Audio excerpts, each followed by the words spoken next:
place where I grew up no longer exists, apart from here in the local history library, photographic evidence of Queen Square in Old Trafford. This is where I grew up, and it was demolished in the late 1960s. And in a way, it was like having one's childhood wiped away. In Queen Square, my grandmother occupied the 4th house. We occupied the 5th house. And the 6th house was occupied by my mother's sister and her family. So it was a very strong community, and it was very tight, very solid, and it was also quite happy.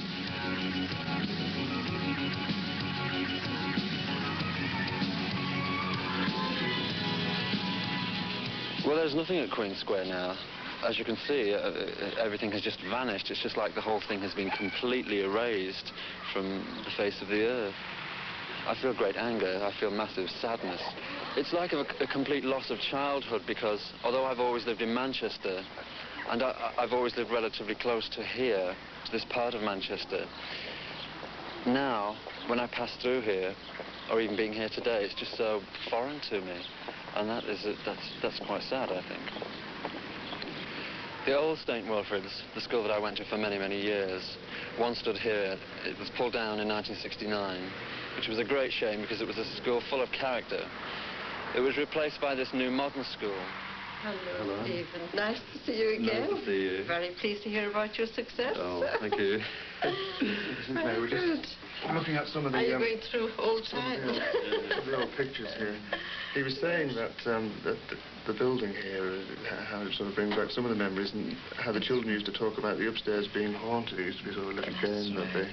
So this is... This is my secondary school, and I have very different feelings about the school than I do about St. Wilfrid's, the junior school. This was a very sadistic school, very barbaric, and by some strange miscalculation of nature or whatever, I ended up here. I don't know why. And 5 years of education here proved to have no effect upon me whatsoever, and I'm sure no effect upon anybody else, except certainly in a very adverse sense. Not to be recommended. I left Hume. I came to live in Stratford on a road called King's Road. I lived there for a very long time.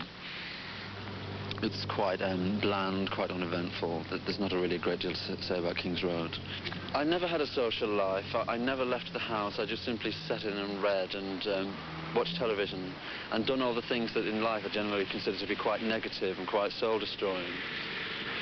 The only way that I could find any mental relaxation is to simply go out and walk, and to walk around these streets, which can seem quite depressing to most people and seem quite laughably simplistic. But for me, it was perfect fuel, because then I would go home and I would write furiously. And I found that, for me, it was a brilliant outlet. It was the thing that helped. But also, you have to have a grain of hope, which is a very difficult thing to have.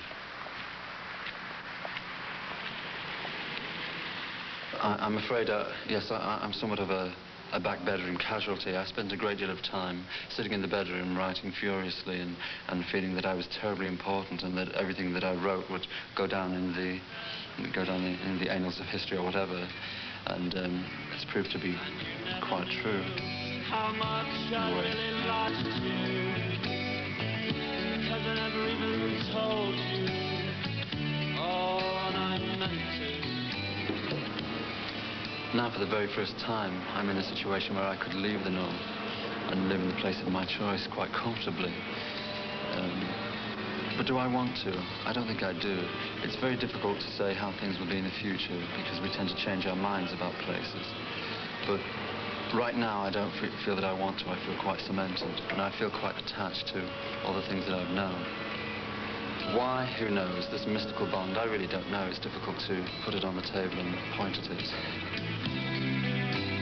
I would love to go back to the old house, but I never will.